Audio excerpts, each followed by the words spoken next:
L'Union européenne, je le dis, c'est le quatrième Reich. Je veux dire, c'est une construction juridique fantasmatique, totalement illusoire, par laquelle on veut faire croire au peuple des États-nations qu'elle s'impose à la volonté des parlements nationaux parce que les textes l'y autorisent. Tout ça est faux.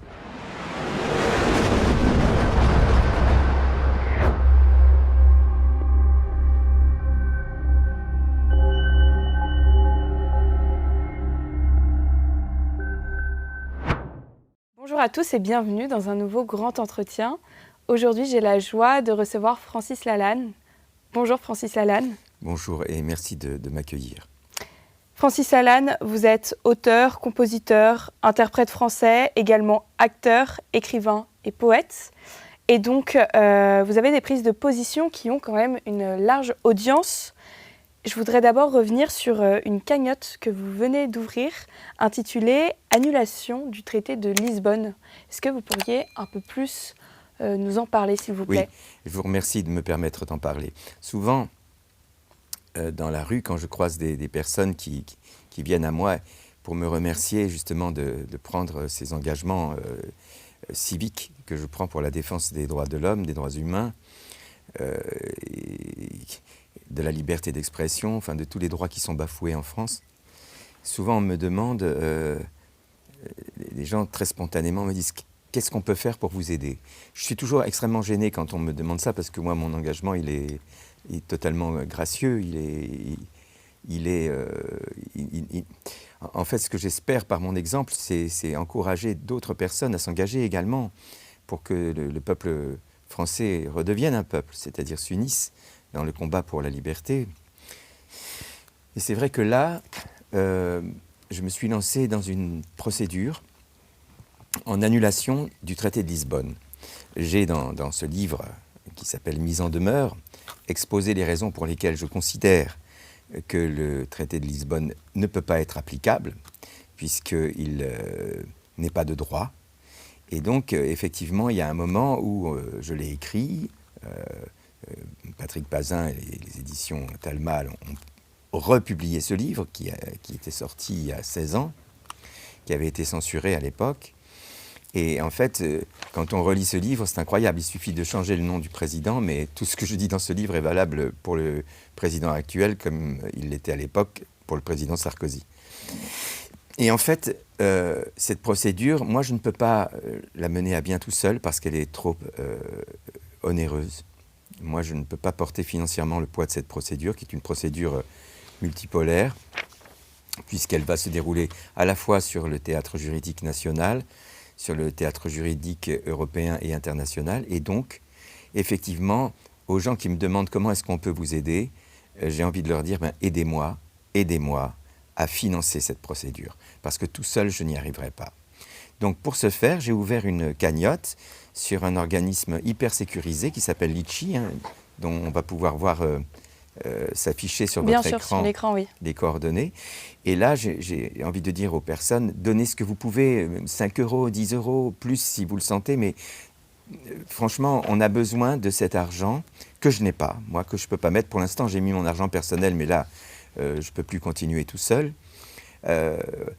Là, vraiment, si vous pouvez mettre un petit peu d'argent, vous êtes nombreux, là, je ne sais pas combien on est de milliers à regarder cette émission, j'espère qu'on est très nombreux, mais si chacun apporte vraiment son obol, et dans ce chapeau que je fais passer comme quand je faisais la manche dans le métro, là je fais la manche pour libérer la France du traité de Lisbonne. Parce que pour moi, la France, ayant refusé en 2005 la supranationalité politique de l'Union européenne, pour moi, la France n'est pas dans l'Union européenne politique. La France est dans l'Union européenne collaborative, mais pas dans la supranationalité. Donc, c'est ce que je vais faire valoir devant la justice. Voilà, j'ai choisi un cabinet d'avocats en France. J'hésitais entre un cabinet en Angleterre et un cabinet en France. Là, j'ai choisi le cabinet en France. Et franchement, je demande de l'aide. Je demande à toutes les citoyennes et tous les citoyens français qui, comme moi, veulent en finir avec le chaos qui découle de l'utilisation abusive de ce traité de Lisbonne qui n'est pas légal, qui n'est pas applicable, qui n'a pas été l'expression du peuple français, mais d'un détournement de moyens pour justement passer outre la volonté du peuple français, de moyens pseudo-para-juridiques, mais qui ne le sont pas, en fait, qui sont des moyens faussés, je l'explique, et mes avocats l'expliqueront devant les juges compétents. Aidez-moi à poursuivre cette procédure. Voilà, si chacun met un petit peu, vous savez, c'est l'histoire du colibri, si chacun fait sa part, moi je fais ma part, je vais porter mon message dans un livre, je l'ai écrit ce livre, j'ai expliqué, tous ceux qui veulent connaître les moyens de droit, ils sont expliqués dans ce livre, ils peuvent se le procurer. Je fais tout un travail avec les avocats, ça prend énormément de temps, d'énergie, ça m'a pris aussi beaucoup d'argent, mais je ne peux pas continuer tout seul, il faut m'aider. Et à tous ceux qui me demandent qu'est-ce qu'on peut faire pour vous aider, je demande, voilà, mettez 5 euros, 10 euros, 20, ce que vous voulez, 1 euro si vous ne pouvez pas, mais comme on est nombreux, les petits ruisseaux faisant les grandes rivières, je pense que, voilà, si chacun met son obol, j'aurai sur cette cagnotte sécurisée qui s'appelle Litchi, j'aurai de quoi financer cette procédure qui doit prendre au maximum 2 ans et au bout de laquelle nous en finirons avec le traité de Lisbonne. Ça, c'est le message que je voulais adresser. Voilà. Après, on peut parler aussi de ce qu'est cette Europe, de cette escroquerie de l'Union européenne et de pourquoi elle nous aliène. Ça. Alors bien sûr, mais avant, je voulais un petit peu creuser, c'est-à-dire que le traité de Lisbonne, c'est quand même un sujet très complexe. Et pour les auditeurs, sur quelle base juridique vous précisez, sur quelle base juridique vous affirmez que ce traité est inapplicable en France ? Il est inapplicable en France parce que le peuple français s'est prononcé contre la supranationalité par voie de référendum en 2005. En 2005, le peuple français a refusé par voie de référendum le principe d'une supranationalité politique, qui était justement celui que prônait cette constitution européenne, chère aux vœux des nazis qui ont écrit le droit européen. Hein. Je ne parle pas simplement de Walter Hallstein, mais je parle aussi de Maurice Lagrange, hein, qui était un vichiste, qui était un des bras armés du maréchal Pétain, enfin pas le maréchal Pétain, mais en tout cas de Pierre Laval et de tout le gouvernement de Vichy, qui s'est retrouvé à écrire le droit européen, ainsi que tous ceux qui lui ont succédé, les Walter Hallstein et compagnie. Enfin, il y a toute une ribambelle de qui ont travaillé à l'établissement du droit européen, de ce qu'on appelle le droit européen, qui est le droit de Polichinelle, hein, qui est une vaste comédie, puisqu'il n'a aucune valeur réelle, puisque les gens qui écrivent ce droit ne sont pas des gens élus, ne sont pas mandatés par les peuples pour le faire, et qu'il n'y a aucune raison que 2-3 personnes écrivent un droit sur un coin de table et que 500 millions de personnes obéissent. Mais si vous voulez, le principe étant au départ que pour qu'il y ait une autorité politique supranationale européenne, il fallait que tous les pays, tous les États-nations composant l'Union européenne signassent cette constitution. Or, l'Irlande a refusé de le faire et a signé un texte un petit peu différent de celui des autres. Une constitution, c'est la même pour tout le monde ou ça n'existe pas. La France a refusé par voie de référendum de signer un traité constitutionnel qui engageait la France dans la voie de la supranationalité. Et pour contrevenir aux vœux des Français et pour servir les intérêts qu'il servait à l'époque, le président Sarkozy, qui ne servait plus les intérêts de la France, mais les intérêts de M. Epstein déjà, hein, de tout ce réseau. Bah oui, de tout ce réseau qui... vous savez, Jean Monnet a créé l'Europe, enfin, pas l'Europe, Jean Monnet a créé l'Union européenne avec des nazis et pour le compte de la CIA. Enfin, tout ça, c'est connu, c'est dans les livres d'histoire. Enfin, j'espère que ça y est. Mais en fait, la création de l'Union européenne, au départ, c'est la volonté de transformer l'Europe en un système fédéral, une Europe fédérale, à l'image des États-Unis, hein, où les États-nations perdraient leur identité pour devenir de simples États, et où il y aurait une autorité qui se passerait, j'allais dire, des moyens de la démocratie pour imposer sa volonté au peuple de l'Union européenne. Donc cette volonté de créer une Europe fédérale, qui est à la base de la création de l'Union européenne pour le compte de la CIA, et qui a été faite par des gens qui ont servi l'autorité nazie en son temps, hein, que ce soit des gens comme Maurice Lagrange ou Jean Monnet, que ce soit des gens comme Hallstein, comme tous les autres, on ne va pas les citer tous, mais il y en a beaucoup. Ces gens-là ont créé une espèce de monstre juridique qui avait pour projet de s'imposer à la volonté des parlements nationaux. La France a refusé ce principe. La France ayant refusé ce principe, la Constitution, ou la prétendue Constitution donnant ce droit à la représentation de l'Union européenne, ne peut pas être applicable parce que l'intégralité des États-nations ne l'ont pas accepté. Et pour contourner cette réalité-là, le président Sarkozy a organisé en 2008 un vote du Congrès dont l'objectif était, par une manipulation juridique, de faire voter le Congrès pour une modification constitutionnelle qui permettait ce fameux traité de Lisbonne de devenir une sorte d'avatar du traité constitutionnel que le peuple français avait refusé de signer et qui ferait figure d'acceptation du principe d'une constitution européenne conférant à l'autorité européenne un pouvoir supranational. Or, lors du vote qui a eu lieu, le vote du Congrès qui a eu lieu, donc c'était le 21 juillet et le 4 février, si mes souvenirs sont exacts, 2008, eh bien, un tiers des sénateurs qui siégeaient au Congrès n'avaient pas de mandat qui les autorisait à voter, puisque leur mandat s'achevait en 2007 et qu'ils ont voté en 2008.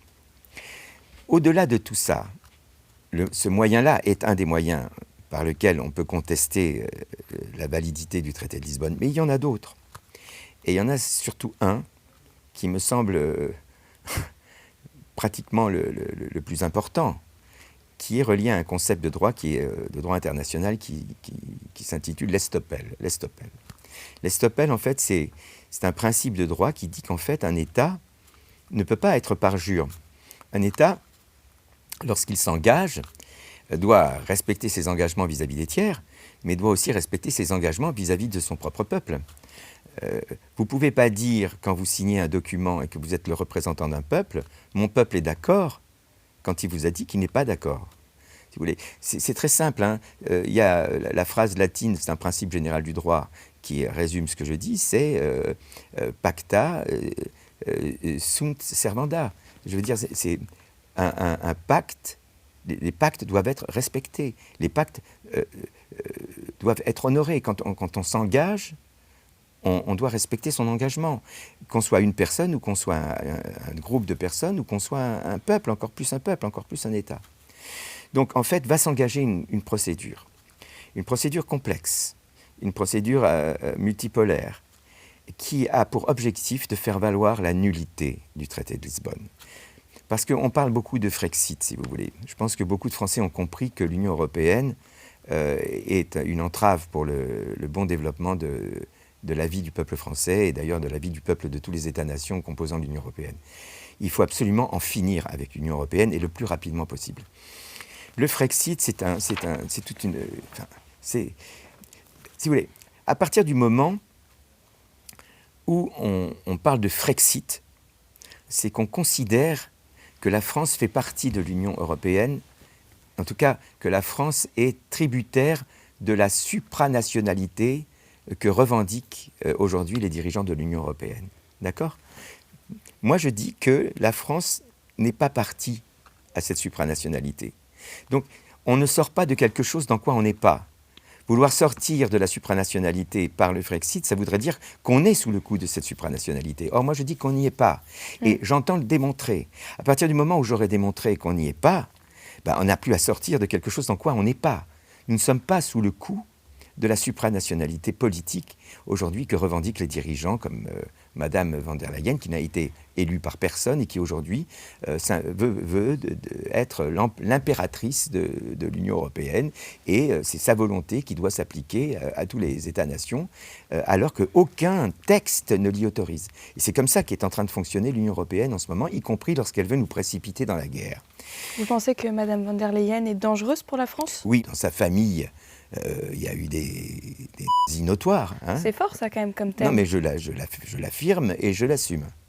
D'accord. Et je peux le prouver en plus. D'accord ? Donc aujourd'hui, il faut bien comprendre que l'Union européenne, c'est le quatrième Reich. L'Union européenne, je le dis, c'est le quatrième Reich. Je veux dire, c'est une construction juridique fantasmatique, totalement illusoire, par laquelle on veut faire croire au peuple des États-nations qu'elle s'impose à la volonté des parlements nationaux parce que les textes l'y autorisent. Tout ça est faux. Et d'ailleurs, même si c'était vrai, il est faux de dire aux différents peuples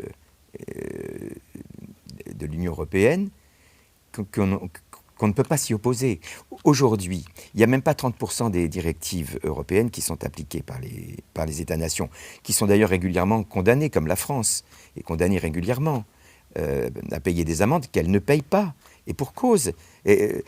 La France est un des plus gros contributeurs financiers de l'Union européenne. Vous pensez vraiment qu'on va lui chercher des poux dans la tonsure si elle refuse de payer des amendes parce que, de manière tout à fait légitime, elle refuse de mettre en pratique telle ou telle directive? Non. Aujourd'hui, même si l'Union européenne avait des droits qu'elle n'a pas, c'est-à-dire de s'imposer à la volonté des parlements nationaux, quels seraient les moyens de coercition de l'Union européenne pour obliger les États-nations à appliquer les directives? Il n'y en a aucun en vérité. Qu'on ne me parle pas des histoires de taux d'intérêt, qu'on augmenterait la menace de l'augmentation des taux d'intérêt. Vous savez, si demain la France redevient la France, hein, et donc autonome sur le plan financier, qu'elle frappe sa monnaie, qu'elle qu'elle annule la dette, qu'elle doit annuler d'ailleurs, parce que cette dette est totalement artificielle. Si la France se reprend en main en dehors du giron de l'Union européenne, on n'aura pas tous ces problèmes. Et on n'aura rien, on aura de compte à rendre à personne, et on empruntera à qui on veut, et les taux d'intérêt, on s'en fiche. Vous savez, quand on a toutes les matières premières, la France, elle peut manger ce qu'elle cultive, elle peut manger ce qu'elle élève, elle peut fabriquer ce dont elle a besoin pour sa vie civile. Elle n'a pas besoin d'importer comme elle le fait en ce moment. Vous savez, la tragédie de l'ultralibéralisme, c'est ça. C'est que ça peut se résumer comme ça, en fait, l'ultralibéralisme, cher à monsieur le prétendu président de la République française, que j'appelle moi l'occupant de l'Élysée. En fait, l'ultralibéralisme, ça peut se résumer comme ça, en gros. Je ne sais pas produire, donc j'importe. Je ne sais pas gérer, donc je privatise. C'est ça l'ultralibéralisme. Mais la France, à l'heure actuelle, ce que consomme la France, c'est à 70, pour ne pas dire à 80% de l'importation. Donc on est à la merci de ce qu'on nous livre et de ce qu'on veut bien nous livrer, et demain, de ce qu'on ne voudrait plus nous livrer. Il faut sortir de ce cercle infernal de l'ultralibéralisme. Il faut revenir à une France qui produit, une France qui exporte, mais pas une France qui ne consomme que ce qu'elle importe. Et on voit bien avec les accords comme le Mercosur que tout ça n'a aucun sens. Mais aujourd'hui, la France, si elle veut refuser le Mercosur, elle peut le faire. Lui dire qu'elle est obligée, au nom d'un principe de primauté qui a été complètement inventé bien après l'écriture des premiers textes de l'Union européenne et des traités qui ont été passés entre les États, tout ça est faux. Demain, on n'est pas obligé, si le chef de l'État français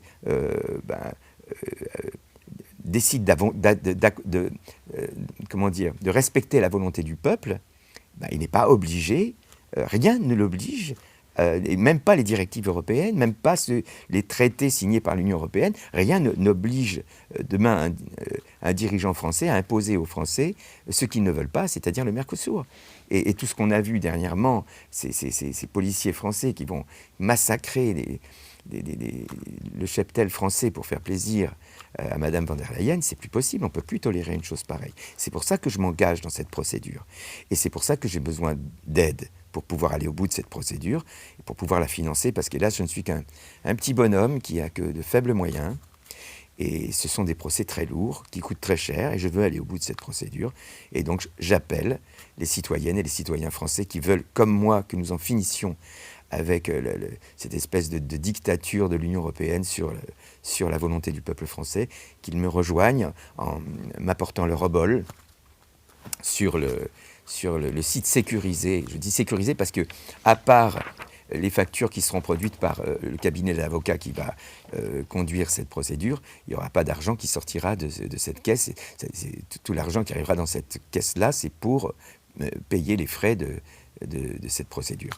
Donc, s'il vous plaît, vous qui me demandez ce qu'on peut faire pour m'aider, aidez-moi à financer cette procédure, car cette procédure, elle ira au bout. Je me battrai pour ça et j'irai jusqu'au bout. Et Francis Lalanne, toujours sur l'Union européenne. Oui. Que pensez-vous de la position justement de celle-ci sur la guerre en Ukraine ? C'est pareil, si vous voulez. C'est comme quand... Vous pensez que c'est un acharnement un peu perdu et qui finalement va pousser à la ruine des pays qui participent constamment, qui envoient constamment de l'aide ? À 4 reprises, M. Zelensky a voulu négocier la paix avec M. Poutine. Et dès 2022, chaque fois, ce sont des dirigeants de l'Union européenne qui sont venus l'empêcher de négocier, en lui disant non, il faut faire la guerre aux Russes, on va vous financer, on va vous payer. Il est clair que l'Union européenne, enfin les apprentis sorciers qui aujourd'hui ont fait ce coup d'État sur les États-nations qui s'appelle l'Union européenne, veulent cette guerre. Ils la veulent pour eux, ils ne la veulent pas pour l'Ukraine. Et d'ailleurs, vous savez, c'est pas une guerre entre la Russie et l'Ukraine. Bien sûr. C'est une guerre entre la Russie et les dirigeants de l'Ukraine, qui sont, pardon de le dire, aussi nazis, qui sont les héritiers du bandérisme. Le groupe Azov, renseignez-vous, mademoiselle, renseignez-vous. Ce sont des gens qui font le salut hitlérien. Je suis au courant. Qui font le salut hitlérien. Donc, quand je dis renseignez-vous, je parle surtout à tous ceux qui n'ont pas encore compris ce que je dis et qui nous écoutent et qui se disent « Mais pourquoi est-ce que Francis dit ça ?» Renseignez-vous. Vous comprendrez que le peuple ukrainien souffre, est le premier à souffrir du comportement de ce gouvernement et de ce qu'il fait, de la manière dont il agit, de la manière dont il gère les affaires du pays. Ce gouvernement qui est issu d'une révolution qui a été organisée par la CIA, qui s'appelle la révolution de Maïdan, où on a enlevé un président élu, qu'on l'a remplacé par un président qui venait finalement de s'imposer par un coup d'État, financé par les États-Unis, enfin par la CIA, enfin par cette branche des États-Unis qui, hélas, a organisé dans le monde entier cette espèce de présence militaire dont nous ne voulons plus, en tout cas, dont ne voulait pas le général de Gaulle, puisque lui avait refusé qu'on fasse partie de cette union militaire de l'OTAN, et dans laquelle le président Sarkozy est revenu. Donc, aujourd'hui, cette guerre, si les dirigeants de l'Union européenne n'avaient pas insisté, n'avaient pas pratiquement ordonné à M. Zelensky de ne pas négocier avec M. Poutine, elle serait finie depuis longtemps. Et aujourd'hui, il est à craindre que, via justement cette espèce de domination fallacieuse de l'Union européenne, telle qu'elle est sur les États-nations, en tout cas telle qu'elle est présentée comme étant légitime au peuple des États-nations de l'Union européenne, eh bien, il est à craindre aujourd'hui que les dirigeants de l'Union européenne précipitent les États-nations dans une guerre contre la Russie. Et il faut absolument empêcher ça. Et je pense que en finir avec ce traité constitutionnel qui n'existe pas, c'est aussi une façon de se protéger contre la guerre. Pas simplement contre la banqueroute et la déroute économique dans laquelle nous a entraîné l'Union européenne, mais aussi cette volonté des dirigeants de l'Union européenne de précipiter les États-nations dans la guerre, avec toute la propagande qui attenante, et contre laquelle je me suis dressé dans ce pays, quoi qu'il ait pu m'en coûter. Et on sent quand même que dans cette Union européenne, il y a vraiment des leaders, que ce soit l'Allemagne, la France, peut-être l'Italie, mais c'est... Et on sent que c'est surtout un petit bloc qui prend les décisions. Il y a eu un petit bloc, le bloc des va-t-en-guerre. Moi, je les appelle les trois grenouilles de l'Apocalypse. Vous lirez l'Apocalypse de Saint Jean, que vous avez déjà lu, vous le relirez, il y a ce passage sur les trois grenouilles de l'Apocalypse qui servent la bête. Pour moi, le président,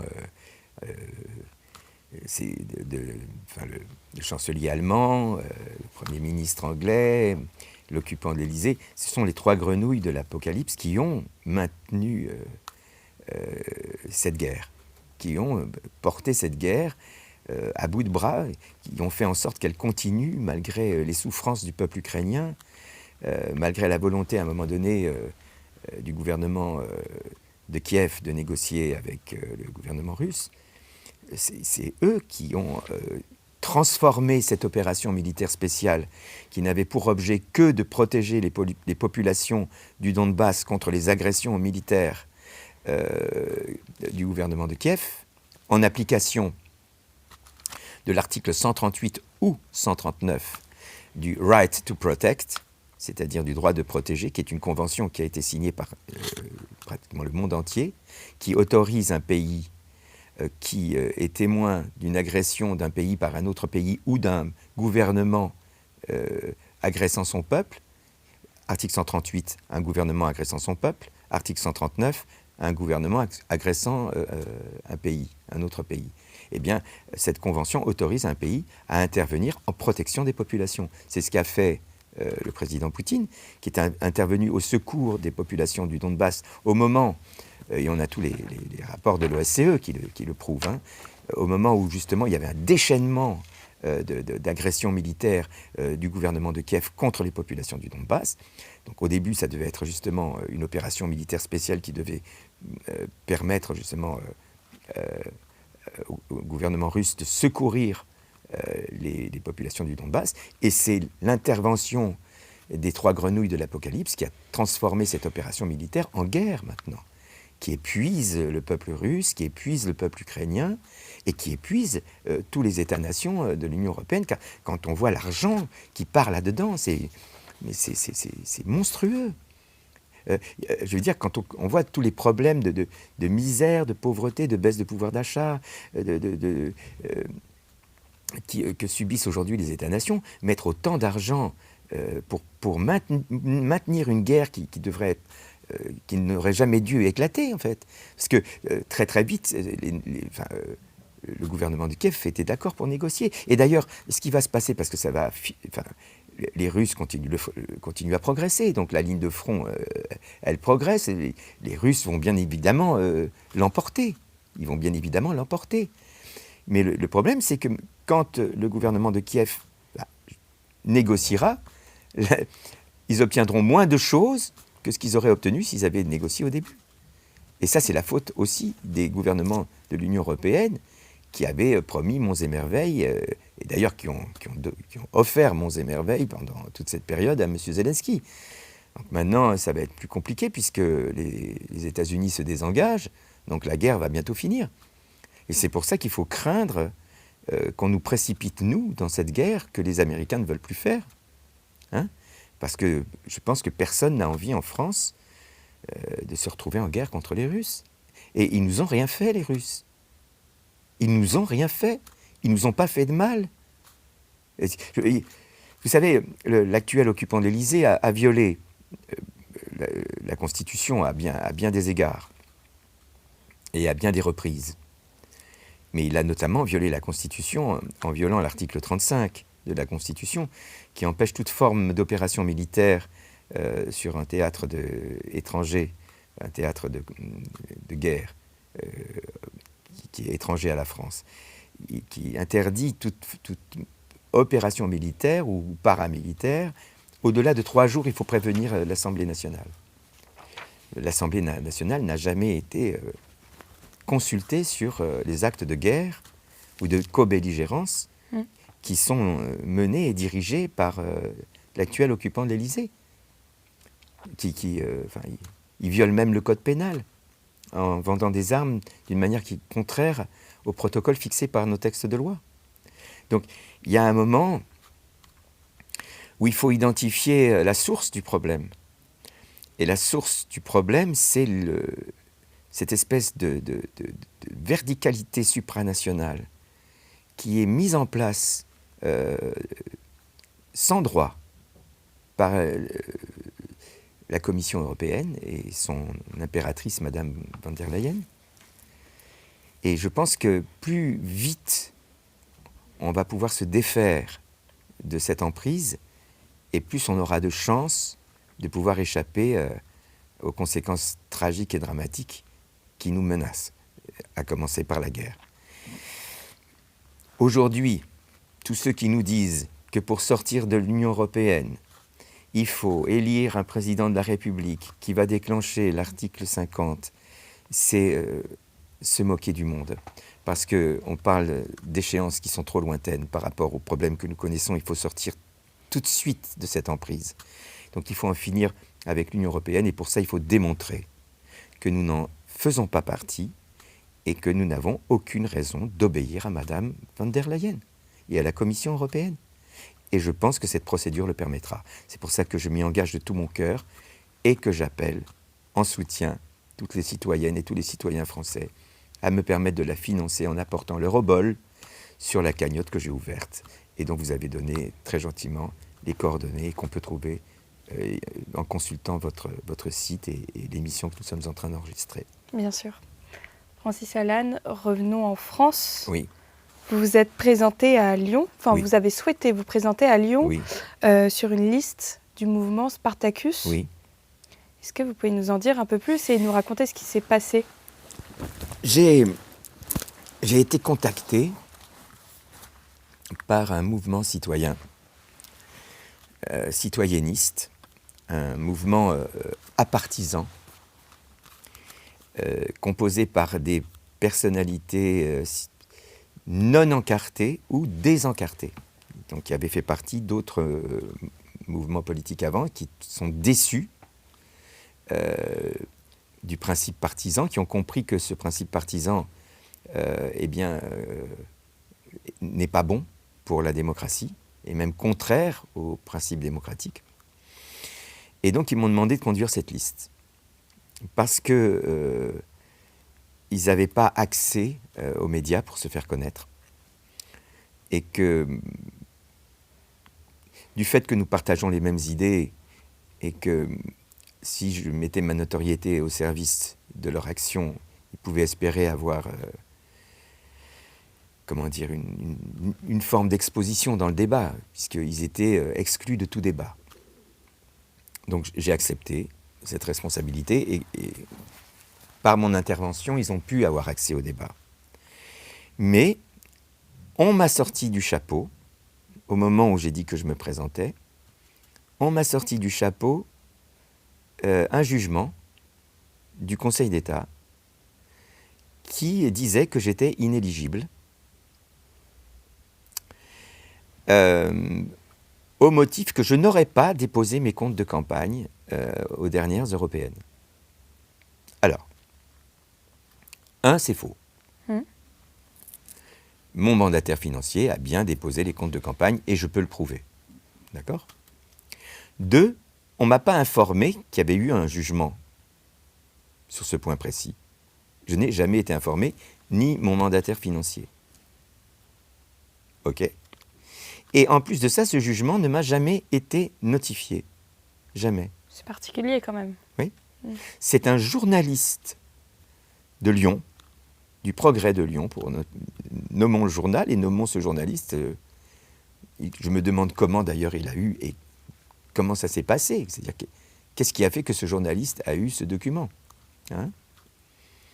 Donc c'est un journaliste de Lyon, un Lyonnais, qui a transmis à mon avocat ce document dont mon avocat ignorait l'existence, dont j'ignorais l'existence, dont mon mandataire financier ignorait l'existence, okay, qui ne m'a jamais été notifié, donc qui ne peut pas être exécutoire, parce que pour que le jugement soit exécutoire, il faut qu'il ait été notifié. Moi, il ne m'a pas été notifié.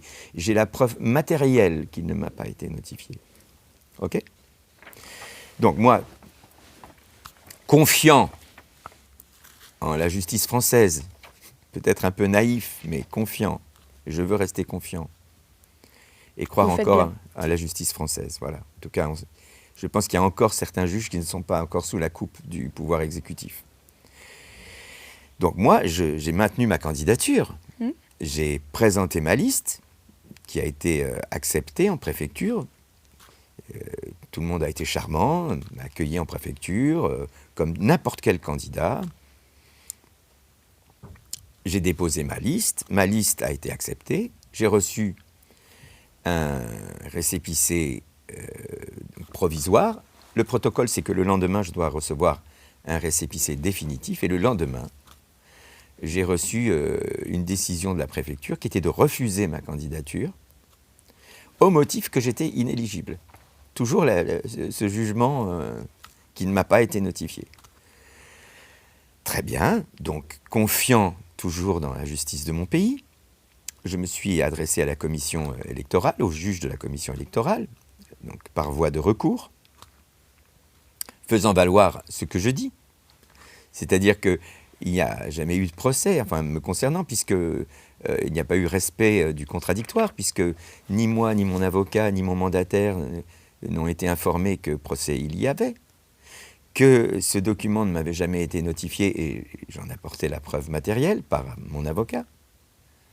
Et donc, normalement, le juge de la commission électorale aurait dû constater que j'étais éligible, et non pas inéligible. Et aujourd'hui, là, c'est tombé, 1 heure avant notre entrevue, j'ai reçu la décision donc, du juge de la commission électorale qui me déclare inéligible au motif que ce jugement du Conseil d'État me déclare inéligible. Et alors, ce qui est marrant, qui ajoute la cerise sur le gâteau, c'est que les moyens donc, que j'ai présentés sont considérés comme étant inopérants. Le juge de la commission électorale dit, dans la mesure où les éléments que vous présentez pour contester votre inéligibilité ne sont pas opérants, vous n'avez aucune raison d'agir. Donc ça veut dire que le juge de la commission électorale estime que le fait qu'un jugement n'ait pas été notifié n'est pas, suspensif de la décision. Je ne sais pas si vous imaginez jusqu'où ça va. Vous pensez qu'il y a une raison politique derrière tout ça ? Écoutez, manifestement, le pouvoir politique qui est aujourd'hui dirigé par une seule personne qui est l'occupant de l'Élysée, le régime en place ne souhaite pas que des gens comme moi se présentent aux élections.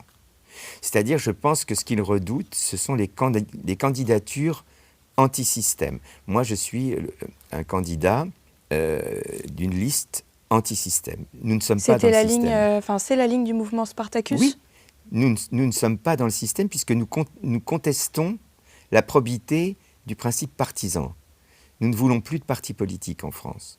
Nous incitons les Françaises et les Français à voter pour des citoyens indépendants, mais plus à voter pour les partis politiques. Donc je pense qu'un artiste populaire qui, de manière non préméditée, de manière spontanée, vient au secours d'un mouvement citoyenniste qui réfute le système et le principe partisan, ça c'est quelque chose que le régime actuel craint, au point de mettre toute son énergie pour empêcher quelqu'un comme moi de se présenter aux élections.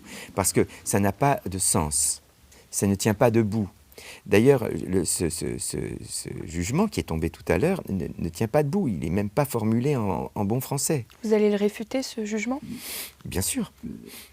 Bien sûr. Je vais voir quels sont mes moyens de droit. Je pense que je vais aller devant le Conseil d'État. Mais si le Conseil d'État continue à jouer à ce jeu-là, j'ai très peu de chances de faire valoir ce que de droit. C'est-à-dire que là, il faudrait qu'on parle de droit, là, maintenant, un petit peu. Parce que là, on est hors du droit.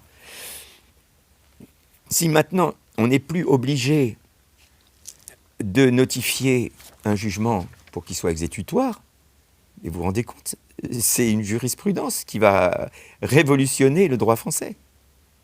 Vous vous rendez compte? C'est-à-dire que maintenant, on n'a plus besoin de notifier un jugement pour qu'il soit exécutoire. C'est vrai que c'est original quand même. Donc, vraiment, tordre à ce point le droit pour m'empêcher de me présenter, c'est intéressant. Je trouve ça très intéressant, mais très inquiétant aussi. Donc là, officiellement, depuis maintenant, je ne peux plus me présenter. On m'empêche de me présenter aux élections municipales à Lyon et on m'empêche de me présenter en exerçant sur moi une violence juridique puisque les arguments qu'on m'oppose ne sont pas des arguments de droit. Donc, que vas-tu faire, Francis? Je pense que c'est la question que vous alliez me poser, peut-être. Qu'allez-vous faire, évidemment? Dites-nous. Je vais continuer ce que j'ai commencé. Non plus en tant que candidat, mais en tant que soutien et porte-parole de ce mouvement. C'est-à-dire que je vais continuer la campagne avec eux. Je vais continuer à faire en sorte que ma notoriété puisse leur donner un minimum d'exposition pour faire entendre leur voix. Et surtout, je vais engager les Lyonnaises et les Lyonnais à ne pas se faire avoir par ce qui est en train de se fomenter sans qu'ils s'en rendent compte. Parce qu'on veut leur imposer M. Aulas, qui est en campagne, lui, depuis 6 mois. Il y a eu un débat. Il y a eu un débat qui a eu lieu avant-hier sur une chaîne lyonnaise, mais qui a été retransmis à l'échelon national sur une grande chaîne nationale. Nous n'avons pas été, Spartacus n'a pas été invité à ce débat. En revanche, le parti de M. Mélenchon, dont certains membres ont exécuté, ont assassiné un jeune Lyonnais, lui était invité au débat. Donc c'est-à-dire que on ne sanctionne pas le trouble à l'ordre public, parce que c'est même plus qu'un trouble à l'ordre public, un assassinat politique. Puisque, en fait, les raisons qui ont été invoquées pour ce meurtre, c'est que la personne qui a été assassinée était ou aurait été d'extrême droite. Donc ça veut dire qu'aujourd'hui, quand on est d'extrême droite, ben, c'est pas grave si quelqu'un décide de vous assassiner. Voilà. Et ce que je dis là, c'est pas moi qui le dis, c'est M. Mélenchon qui le dit. Aucun député de LFI, aucun élu de LFI n'a condamné cet assassinat. Aucun. À ma connaissance. Et quand on entend M. Mélenchon, au contraire, il fait l'apologie de ce crime, puisqu'il rend hommage à sa garde prétorienne, et il dit, bah oui, il était d'extrême droite. Sous-entendu, bah, s'il est d'extrême droite, c'est pas grave si on l'assassine. On peut assassiner des gens quand ils font partie de l'extrême droite. En France, aujourd'hui, dixit M. Mélenchon. Et personne ne se saisit de l'affaire. Je veux dire, si on avait aujourd'hui un ministre de l'Intérieur digne de ce nom, hein, et non pas un ministre des postérieurs, comme je l'ai qualifié, hein, c'est-à-dire soucieux de mettre à mal l'intégrité anale du peuple français, eh bien, ce monsieur qui se prétend ministre de l'Intérieur, au même titre qu'il envoie des dizaines de cars de police pour empêcher M. Dieudonné de monter sur scène au motif que ce qu'il dit pourrait déclencher un désordre public, eh bien, il pourrait considérer que ce qui a été dit par M. Mélenchon est un trouble à l'ordre public, que ce qui s'est passé à Lyon est un trouble à l'ordre public, et mettre en place, par les moyens légaux, la dissolution de ce parti. Parce que si maintenant on laisse un parti politique décider de la vie et de la mort des gens, on n'est plus dans l'état de droit. Hein? On est dans la barbarie. Donc aujourd'hui, M. Núñez, il cautionne la barbarie en n'agissant pas contre les propos de M. Mélenchon. Donc on a à Lyon un maire qui a détruit la ville de Lyon là, pendant les dernières années, qui a décidé de s'allier avec le parti de M. Mélenchon, donc de s'allier avec un parti qui a assassiné un Lyonnais, qui est invité à un débat avec M. Aulas, qui ne s'est jamais présenté à aucune élection et qui donc ne devrait pas être traité de manière différente que Spartacus, par exemple, qui est en campagne depuis 6 mois, mais qu'on veut imposer comme maire de Lyon parce que c'est le meilleur copain de l'actuel occupant de l'Élysée, qui tire les ficelles et qui agit et qui met tous les moyens à la disposition de M. Aulas pour qu'il soit élu maire de Lyon. Donc moi, mon rôle, ça va être de dire aux Lyonnaises et aux Lyonnais, ne vous laissez pas manipuler, ne votez ni pour votre maire, ni pour les gens qui, aujourd'hui, sont responsables de la mort d'un jeune Lyonnais, ni pour M. Aulas, qui est au service de M. Macron, donc de la personne qui a ruiné la France et qui donc va forcément ruiner la ville de Lyon. Intéressez-vous aux petites listes. Intéressez-vous à Spartacus. Intéressez-vous à Yves Duigou, qui se présente dans le 6e arrondissement et pour la Grande Mairie de Lyon. Intéressez-vous à Michel Dulac, qui est un Lyonnais historique, qui a 83 ans, toute sa vie, il a servi la ville de Lyon, et qui a renoncé à faire partie du parti politique dont il était un des membres avant de fonder cette association apartisane et transversale et citoyenne qu'est Spartacus. Ça va être mon rôle. On aura très peu d'espace pour s'exprimer ainsi, mais j'entends le faire, pour servir la cause de ces personnes qui m'ont appelé au secours, à leur secours, on va dire. Et je le ferai jusqu'au bout, je l'espère, du second tour. Francis Lalanne, vous avez beaucoup d'activités et oui. Au-delà de la politique, vous êtes aussi auteur. Oui.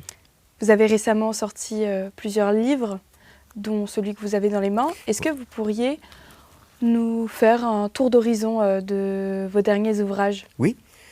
J'ai sorti donc dernièrement aux éditions Talma donc, des livres qu'on ne peut pas trouver en librairie, mais qu'on peut trouver en allant sur novimondi.com. novimondi.com. Et on mettra le lien dans la description. Donc il y a un livre qui est réédité, qui s'appelle Lettre ouverte à l'occupant d'Élysée, à la représentation nationale et au peuple français, qui sont des poèmes de combat, et notamment qui traitent de tout ce dont nous avons parlé concernant l'Union européenne, l'opération militaire spéciale transformée en guerre par les grenouilles de l'Apocalypse. Ce sont des poèmes, ce sont des pamphlets, et d'ailleurs qui ont été bien évidemment censurés à la sortie du livre. Le livre aujourd'hui est réimprimé, il s'est vendu sous le manteau. Je sors également donc aux éditions, toujours aux éditions Talma, sur novimondi.com, Mise en demeure, qui est donc la réédition de ce livre qui dénonçait l'escroquerie du vote du Congrès en contravention avec la décision du peuple français en 2005, autorisant finalement le traité de Lisbonne à devenir, j'allais dire ce qu'il est devenu, c'est-à-dire un traité frauduleux qui autoriserait l'Union européenne à avoir sur la France un pouvoir supranational, ce qui, je le dis, est faux, et ce que nous allons contester avec notre procédure. J'ai sorti également aux éditions Auteurs du Monde un livre qui s'appelle Le droit de résister, qui est aussi un livre de poèmes, de pamphlets en vers, dans lesquels je continue à traiter de tous ces sujets, mais aussi de tout ce qui a concerné la fausse pandémie, tout ce qui a concerné tous les sujets qui ont opprimé la France et contre lesquels je me suis levé et j'ai combattu en tant que citoyen responsable. Et je le crois digne de ce nom. Et puis j'ai fait la préface d'un livre qui va sortir, qui est un livre qui raconte l'histoire de Karim Khrakimov, et qui a été écrit par mon ami Oleg Ozrov, et qui raconte comment un petit homme inconnu qui a grandi dans les steppes de Russie a été à l'origine de la création de l'Arabie saoudite en tant que nation. C'est une histoire qui se lit comme un roman policier. C'est un livre donc d'un auteur russe. C'est le premier qui sort depuis les sanctions. Ça fait très longtemps qu'il n'y a pas un livre d'un auteur russe qui est sorti en France. Donc c'est extrêmement courageux de la part, encore une fois, de Patrick Pazin d'avoir sorti ce livre. C'est un livre qu'on lit comme un roman policier, mais surtout qui montre comment une seule personne, même dans l'ombre, peut agir et avoir un rôle prépondérant et changer la face du monde. Et j'ai l'honneur d'avoir rédigé pour ce livre une préface. Et ce livre est aussi disponible sur novimondi.com. Il sera disponible dans une semaine. Ça, c'est pour mon activité littéraire récente. Mais c'est déjà beaucoup. J'écris encore des livres qui vont sortir. J'ai aussi écrit un livre qui va être réimprimé bientôt chez Talma, novimondi.com, qui s'appelle L'Assemblée des loups et qui est un recueil de fables. Voilà. Francis Lalanne, merci beaucoup. Pour les auditeurs, je rappelle que votre cagnotte est en description, votre cagnotte annulation du traité de Lisbonne. Et je vous dis à très bientôt. Bien, moi, je ne me souhaite que des entrevues comme celle que je viens d'avoir avec vous, mademoiselle, en tout cas. Merci beaucoup. Et merci à tous d'avoir regardé cette vidéo. N'oubliez pas de la liker et de vous abonner à notre chaîne YouTube. Et je vous dis à très bientôt.